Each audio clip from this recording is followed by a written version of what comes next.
여러분 하나님을 믿으십니까? 그럼 믿는다는 것이 어떤 의미일까요? 신앙에 있어서 이것은 굉장히 중요한 문제입니다. 우리가 하나님을 믿는다는 것은 그의 존재를 믿는다는 것일까요? 아니면 그를 신뢰한다는 것일까요? 물론 우리에게는 이 둘 다를 다 포함하고 있는 것일 것입니다. 오늘 우리가 만나볼 이스라엘 백성들은 어떨까요? 그들은 분명히 하나님을 믿는 백성들입니다.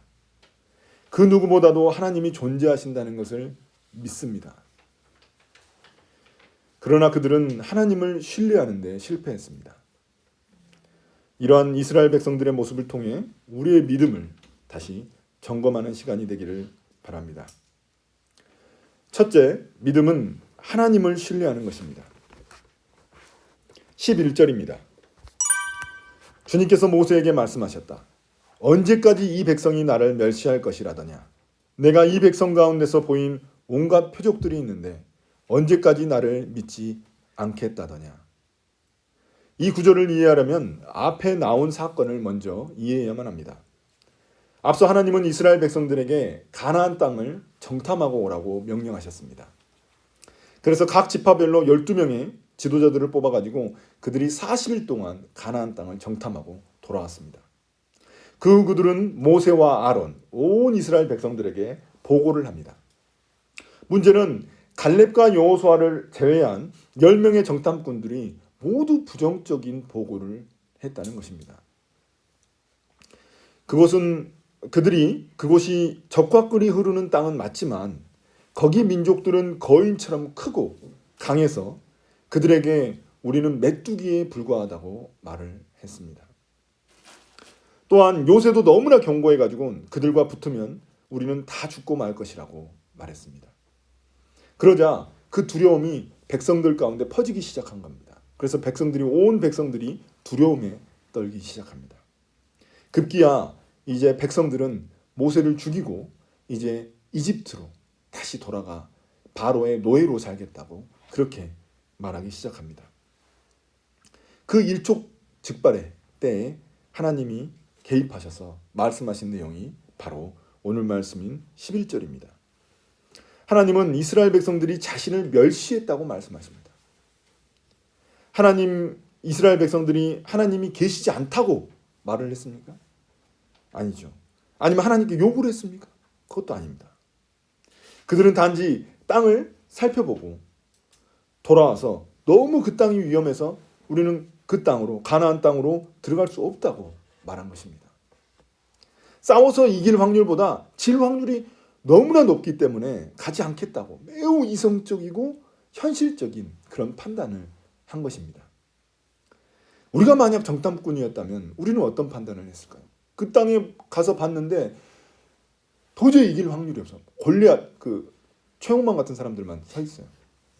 그러면 우리가 어떻게 이기겠어요? 요새는 너무나 강해요. 그거 어떻게 이기겠어요? 아무리 하나님이 약속하셨지만 우리 이길 수 없다. 다시 돌아가자. 이렇게 말하지 않겠습니까? 우리는 갈렙과 여호수아 같이 반응했을까요? 아니면 10명의 정탐꾼처럼 반응을 했을까요? 그렇게 시원하게 말하면. 그런데 도대체 무엇이 하나님을 멸시한 것일까요? 이렇게 현실적인 판단을 했는데 무엇이 하나님을 멸시한 것일까요? 그 이유가 11절 후반부에 나와 있습니다. 하나님이 멸시받으시는 이유는 그들의 믿음 없음, 즉 그들의 불신앙 때문입니다. 하나님의 존재를 믿지 않았다는 그런 말이 아닙니다. 그들은 하나님을 신뢰하지 않은 것입니다. 앞서 하나님은 수많은 표적들을 보여주셨습니다. 그 많은 표적들이 가리키는 바는 하나님이 그들을 책임지신다는 의미입니다. 계속해서 그 기적들을 보여주신 이유는 내가 너희 책임질게. 걱정하지 마. 내가 너희 책임질게. 그런 의미입니다. 홍해를 가르시고 또 사막에서 광야에서 먹을 물을 주시고 하늘에서 만나와 메추라기를 내려주신 그 이유도 바로 그것 때문입니다. 내가 너희들 책임져. 내가 너희들 인도해. 그 이야기입니다. 그런데 이스라엘 백성들은 꾸준히 하나님을 믿지 못하고 꾸준히 하나님께 불평을 해댔습니다. 약속의 땅을 주겠다고도 하셨는데 그들은 그 땅의 민족들의 겉모습만 보고 두려움에 휩싸여 버렸습니다. 하나님보다 그 가나안 민족들이 더 크게 보인 겁니다. 골리앗처럼 그 가나안 민족들이 더 크게 보인 거죠. 그 두려움 때문에 그들은 이제 자신들의 지도자인 모세, 아론 죽이고 이집트로 돌아가겠다고, 그냥 이전에 노예 생활을 했던 거, 그때가 또 좋았던 것 같다면서 그렇게 돌아가려 한 것입니다. 말이 되는 겁니까? 하나님이 이스라엘 백성들을 어떻게 구원하셨습니까? 이집트에서 노예 생활하던 그들이 너무나 고통 가운데 하나님께 부르짖으니까, 출애굽기 1장에 나오잖아요. 너무나 부르짖으니까 하나님이 이 모세를 통해서 이스라엘 백성들을 구원하신 것이 아닙니까? 그런데 이제 와서 그 싸워보지도 않고 가보지도 않고 직접 그들의 겉모습만 보고 그들의 외형만 보고 두려워서, 죽을까 봐 두려워서 이집트 바로에게 다시 돌아가서 노예 생활을 하겠다는, 기가 막힌 겁니다. 하나님 입장에서. 하나님의 구원을 그냥 원점으로 만들어버리는 거예요. 하나님이 그 놀라운 일을 행하셨는데 그거 다 원점으로 만들어버리는 거예요. 그러니까 그것만큼 하나님을 모욕하고 멸시하는 일이 어디에 있겠습니까? 이런 하나님, 이스라엘 백성들에게 하나님은 뭐라고 하십니까? 12절입니다. 하나님은 그들을 전염병으로 쳐가지고 한 방에 몰살시키고 모세만 살려가지고 모세의 자손으로 다시 시작하겠다는 겁니다. 하나님이 노아를 통해서 다시 시작하셨잖아요. 그런 것처럼 이제는 모세를 통해서 다시 시작하겠다는 겁니다. 야, 너희들 다 필요 없어. 이런 민족 가지고 내가 뭘 하겠어. 다 죽이고 모세로 다시 시작하겠다는 겁니다. 여러분 잘 생각해 보시면 하나님이 이스라엘 백성들을 자신의 백성으로, 하나님의 백성으로 선택하신 이유는 그들이 전쟁을 잘하는 그런 강력한 민족이기 때문이 아닙니다. 오히려 그들이 전쟁에서는 결코 이길 수 없는 매우 가장 연약한 민족이기 때문입니다. 왜냐하면 그들의 연약함 가운데 하나님의 강함, 하나님의 능력, 하나님의 영광이 드러나기 때문입니다. 그런데 그들이 하나님의 영광을 드러낼 수 없다면 그들의 존재의 이유가 그냥 사라져버리는 겁니다. 하나님의 영광이 드러나지 않는데요. 그러니 하나님의 심판을 받을 수밖에 없는 것입니다. 우리가 잊지 말아야 할 사실이 있습니다. 하나님이 자신을 멸시하신다고 말씀하신 이유는 이스라엘 백성들이 겨우 몇 번 하나님을 신뢰하지 않아서가 아닙니다. 몇 번 그냥 이번에는 신뢰하지 못하겠어, 이런 게 아닙니다. 그들은 지속적으로 하나님을 신뢰하지 않았습니다. 그들은 지속적으로 하나님께 불순종했습니다. 하나님은 온갖 표적들을 다 보여주셨는데도 불구하고 그들의 믿음은 성장하지 않았습니다. 22절에 보시면 10번이나 불순종했다고 말씀하십니다. 10번이라는 건 숫자 그냥 10번이 진짜 10번이 아닙니다. 이거 완전수로서 진짜 주구장창 아주 그냥 줄기차게 하나님을 신뢰하지 않았다라는 그런 의미입니다. 그럼 하나님을 신뢰하느냐 신뢰하지 않느냐는 것은 무엇을 통해 우리가 알 수 있을까요? 그것은 바로 하나님의 말씀에 순종하느냐에 달려 있습니다. 말로 신뢰한다고 고백해봤자 하나님은 우리의 삶과 행동을 통해서 판단하십니다. 말로 하나님 신뢰한다고 아무리 말해봤자, 아무리 찬양하고 해봤자 하나님은 우리의 삶의 모습을 통해, 우리의 행동을 통해서 판단하신다는 것입니다. 우리가 바로 앞전에 봤던 마태복음에서도 계속해서 강조했던 말씀이 뭐냐면 순종의 열매입니다. 순종의 열매. 마태복음 7장 21절에 보시면 나더러 주여 주여 하는 자마다 다 천국에 들어갈 것이 아니오 다만 하늘에 계신 내 아버지의 뜻대로 행하는 자라야 들어가리라 라고 말씀하셨습니다. 순종을 강조하는 겁니다. 그러므로 그리스도인에게 믿음은 있어도 되고 없어도 되는 그런 액세서리 같은 게 아닙니다.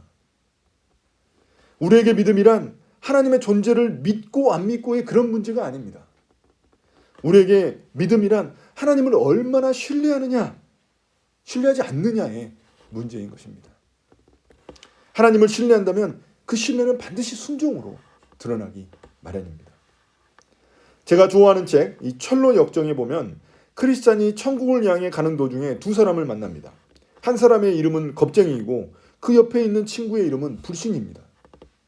흥미롭게도 겁쟁이 친구가 불신이란 것도 지금 이스라엘 백성들과 잘 맞아떨어집니다. 그들도 크리스찬처럼 시온성, 즉 천국을 향해 가고 있었습니다. 그런데 중간에 사자 두 마리를 만나게 됩니다. 그래가지고 그게 무서워가지고 다시 백을 해가지고 다시 돌아오는 길에 이제 크리스찬을 다시 만나게 된 겁니다.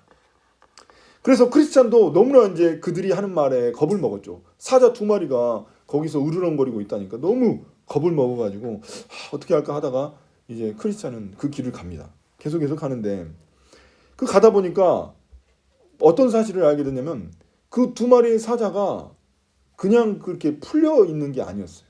사슬에 매여 있었던 것을 알게 됩니다. 그러니까 그 사자를 두려워할 이유가 전혀 없었던 것이죠. 전혀. 근데 결국 겁쟁이와 불신은 지레 겁먹고 그렇게 도망간 것입니다. 그러니까 지금 이스라엘 백성들과 상황이 똑같습니다.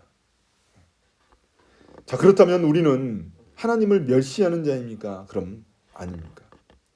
그냥 한두 번 하나님께 불순종하는 거 이걸 말하는 게 아닙니다. 지속적으로 하나님을 신뢰하지 않고 또 지속적으로 말씀에 순종하지 않는 그 태도를, 고집스러운 그 태도를 말하는 것입니다. 순종을 배우지 못하는 그런 습관적인 나태함, 연약함, 그런 마음의 고집을 의미하는 것입니다. 여러분, 우리는 주일 말씀에 얼마나 순종하려고 애쓰고 있습니까? 우리 교회의 첫 번째 구호가 매일 말씀을 묵상하고 순종하는 교회라는 것인데 그걸 얼마나 또 실천하고 계십니까? 계속 핑계만 대고 나의 연약함을 핑계대고 또 영적 나태함에 빠져 있지는 않으십니까? 그것은 내가 단지 연약해서가 아닙니다. 그것은 내가 마귀에게 속아 죄를 짓고 있기 때문입니다. 그 죄가 하나님을 멸시하는 데까지 이르지 않도록 우리는 지금 이 순간 돌이켜야만 합니다. 지속적으로 하는 것에 대한 그 태도를, 그 고집스러운 나태함과 그 영적인 태도를 말하고 있는 것입니다. 그럼 하나님을 믿는다는 것이 구체적으로 무엇을 신뢰한다는 의미일까요? 둘째, 믿음은 하나님의 관점으로 바라보는 것입니다. 16절, 17절입니다. 그들의 주가 자기 백성에게 주기로 맹세한 땅으로 그들을 데리고 갈 능력이 없어서 그들을 광야에서 죽였다고 말할 것입니다. 그러니 이제 주님께서는 이미 말씀하신 대로 주님의 권능을 나타내 보이시기 바랍니다. 분명 12절에서 하나님은 이스라엘 백성들을 다 없애고 모세를 통해 다시 시작하시겠다고 말씀하셨습니다. 그것이 하나님의 뜻입니다. 어쩌면 모세는 자자손손 자신의 영광을 드높일 수 있는 아주 절호의 기회일지도 모릅니다. 왜냐? 자기의 자손을 통해서 쭉 나오잖아요. 우리가 아브라함의 자손이라고 한 것처럼 이제 모세의 자손이라고 이야기할 수 있는 그 절호의 기회가 된 거죠. 그러나 모세는 자신의 영광이 아닌 하나님의 영광을 중시하는 사람입니다. 놀랍게도 모세는 기도를 통해 이스라엘을 다 멸망시키겠다는 그 하나님의 뜻을 바꿔버립니다. 도대체 모세가 어떻게 기도했길래 하나님은 자신의 뜻을 돌이키셨을까요? 모세는 믿음의 기도를 하나님께 드린 것입니다. 그는 하나님께 이스라엘 백성들을 멸하지 말라고 간절히 구합니다. 그가 하나님을 설득하기 위해서 근거로 삼은 것은 이스라엘의 처지나 그 불쌍한 처지나 자신의 그 불쌍한 처지가 아닙니다. 그는 철저히 하나님의 입장에서 기도합니다. 그 근거로 든 것은 하나님의 영광과 하나님의 성품입니다. 이스라엘 백성들이 불쌍해서 봐주라고 하고 자기를 생각해서 여기까지 왔는데 하나님 이러실 수는 없습니다. 그러니까 같이 가시죠. 이렇게 이야기한 게 아닙니다. 그는 철저히 하나님의 영광과 하나님의 성품에 근거해서 기도합니다. 먼저 하나님의 영광 부분입니다. 모세는 하나님이 이스라엘 백성들을 이집트에서 구원해 주시고 함께 하신다는 것을 온 세상이 다 안다고 말합니다. 그러니까 홍해가 갈라지는 기적을 경험했기 때문에 그게 다 퍼졌던 거죠, 벌써. 그 민족, 다 모든 민족에게.